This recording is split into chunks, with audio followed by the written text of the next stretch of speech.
പത്തനംതിട്ട കരിമാനത്തോട്ടിൽ അപകടത്തിൽ മരിച്ച കുഞ്ഞുങ്ങൾക്ക് നാടിന്റെ യാത്രാമൊഴി. 2 വിദ്യാർത്ഥികളുടെ മൃതദേഹം സ്കൂളിൽ പൊതുദർശനത്തിന് വെച്ചതിന് ശേഷം വീട്ടിലെത്തിച്ചു. അല്പസമയത്തിനുള്ളിൽ സംസ്കാരം നടക്കും. കണ്ണൻ നായർ ചേരുന്നുണ്ട് വിവരങ്ങൾ നൽകാൻ. കണ്ണൻ, നാടിനെ മുഴുവൻ ദുഃഖത്തിലാഴ്ത്തിയ ഒരു സംഭവമാണ്. മൃതദേഹങ്ങളൊക്കെ വീടുകളിലേക്ക് എത്തിച്ചു. എവിടേക്കാണ് ഇനി സംസ്കാരം നടക്കുന്നത്?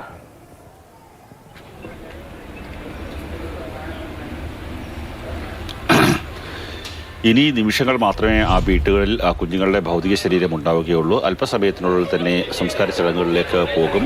കണ്ടു നിൽക്കുന്നവർക്ക് ഒരിക്കലും ഉൾക്കൊള്ളാൻ സാധിക്കാത്ത ഒരു ദൃശ്യങ്ങളാണ് ആ വീടുകളിൽ നിന്നുള്ളത്.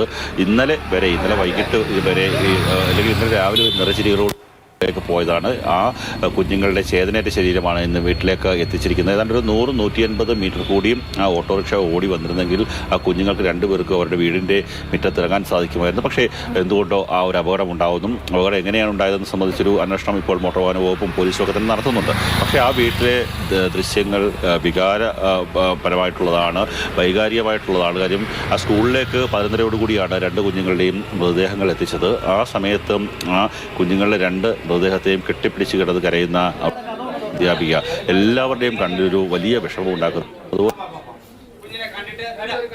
ആൾക്കാർക്ക് ഒരു യാത്രാമൊഴി നൽകുന്നു.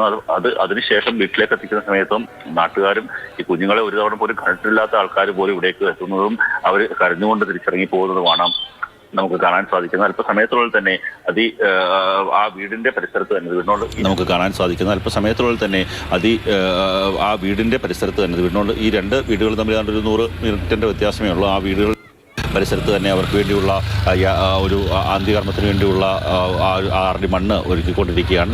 സമയത്തുള്ളിൽ തന്നെ അവരുടെ സംസ്കാര ചടങ്ങുകൾ നടക്കും. ഇന്നലെ വൈകിട്ട് 4:30 സംഭവം ഉണ്ടാകുന്നത്. ഈ പ്രദേശം ഒരു ഉൾപ്രദേശമാണ്. ആ ഓട്ടോറിക്ഷയിൽ 6 കുഞ്ഞുങ്ങളുണ്ടായിരുന്നു, ഡ്രൈവർ ഉണ്ടായിരുന്നു, അപ്പം തന്നെ ആ ഒരു കുട്ടിയുടെ അമ്മ, അങ്ങനെ 8 പേര് ആ ഓട്ടോറിക്ഷയിൽ ഉണ്ടായിരുന്നു.